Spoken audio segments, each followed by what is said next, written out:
Dionne Warwick began singing in church at the age of 6. From there, she formed her own group called the Gospel Airs with her sister, Dee Dee, and her aunt, Whitney Houston. Later, Dionne launched a solo career. With the help of songwriters Burt Bacharach and Hal David, Dionne has released countless hit songs. While most people only know her as Whitney Houston's cousin, Dionne is a legend in her own right. She has won 5 Grammy Awards and has released over 50 albums. And there's so much more to the New Jersey native than meets the eye. Dionne has lived quite an interesting life. Feeling hungry? Head over to rrgsnacks.com to purchase a bag of our gourmet popcorn. Available in several flavors. Now you can enjoy our super messy videos all while getting your grub on. Use code POPPIN20 to receive 20% off your first order. She was born in 1940 and was given the name Marie Dionne Warwick. She was born into a musical family where everyone, except her brother and nephew, were singers. Her cousin Whitney Houston was known as The Voice, a title Dionne knew Whitney deserved. However, Dionne had a sultry and captivating voice of her own. She has sung with countless artists, including Frank Sinatra, Sammy Davis Jr., Smokey Robinson, Stevie Wonder, Elton John, and Barry Manilow, to name a few. Since the start of her career, she has traveled all over the globe. These days, she passes the time while out on tour by playing cards on her computer or by reading, quote, trashy books by Jackie Collins. The Guardian describes her as being tall, elegant, and as slim as the Marlboro cigarettes she smokes. Yes, you heard that right. Dionne picked up a smoking habit while in college and hasn't stopped lighting up ever since. During an interview with the Daily Mail, she made it clear that she has no desire to give up her habit. But that's not all. Dionne lives what many would call an unhealthy lifestyle. She told the Daily Mail she only sleeps for 4 to 5 hours every night, and she's proud to admit she's too lazy to exercise. In an interview with The Guardian, she said she gets most of her cardio in while running through airports and shopping malls. And she isn't a healthy eater either. She told The Mirror, "I love McDonald's. I eat fried chicken. I loved everything my mother put in my mouth during my growing years." In the early 60s, Dionne was in London when she decided to visit a psychic. The psychic told her she would win a Grammy and that she would perform for the Queen one day. As the predictions came true, the singer became more and more addicted to psychic readings. In 1971, another psychic told her to add the letter E on the end of her last name, stating it would bring her good luck and add a positive vibration to balance her life. Dionne went along with it for 4 years and said it actually threw things off for her and her life became a disaster. Dionne said she hated that period of time and changing the spelling of her last name was the worst thing she could have done. It also didn't bring her any luck like the psychic had promised. Dionne eventually went back to the original spelling of her last name, but that incident didn't stop her addiction to psychics. During the 1990s, she became the host for a series of infomercials for a company called the Psychic Friends Network. The infomercials became so popular, they eventually evolved into a daytime talk show, starring Dionne and psychic Linda Georgian. We've assembled an amazing group of psychics and made them available 24 hours a day through the Psychic Friends Network. Customers would call the 1-900 number and were forwarded to a network of clairvoyants who were working from their homes. Paying $3.99 a minute, the psychics would keep customers on the line for as long as possible, and it worked. According to an article by Slate website, the company raked in as much as $125 million a year, and Dionne was making some major dough as their spokesperson. In an interview, she said she took the gig during a period when she wasn't recording that much music. She added, "It kept the lights on in my house and food on my table. It was an earning power." The new gig and extra cash didn't do much for her finances, though.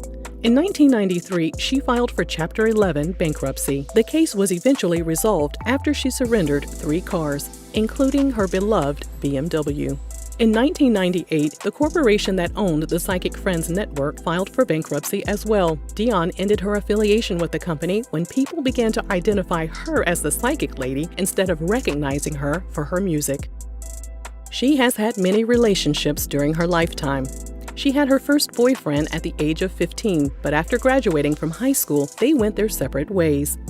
Next, she dated a guy named Jackie Martin. Dionne told the Today Show she just knew Jackie was the one. They got engaged while he was in the service, but it didn't last. She then met a man named William Bill Elliott back in the mid-60s, and they hit it off right away.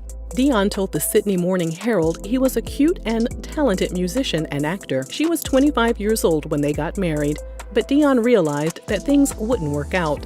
She said that after a couple of months, she said to herself, "You know what? I don't think I'm supposed to be married." They divorced in 1967.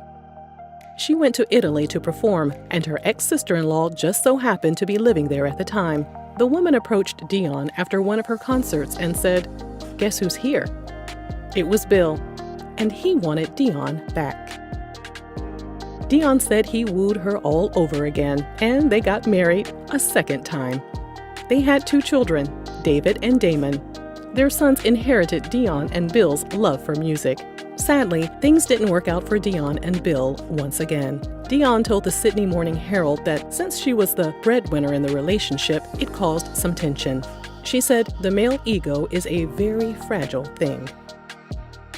They were divorced for the final time in 1975.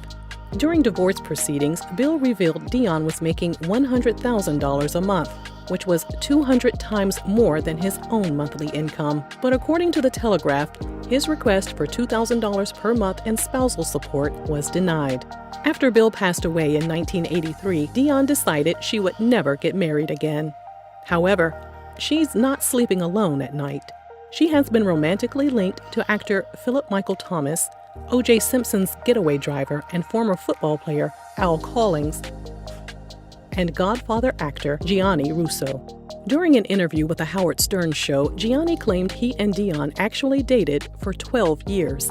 He said some people weren't happy that he was with a black woman, but he enjoyed his time with her, although he had trouble remaining faithful. He admitted that on one occasion, he was intimate with Dionne and 2 other women, all within a 9-hour time period.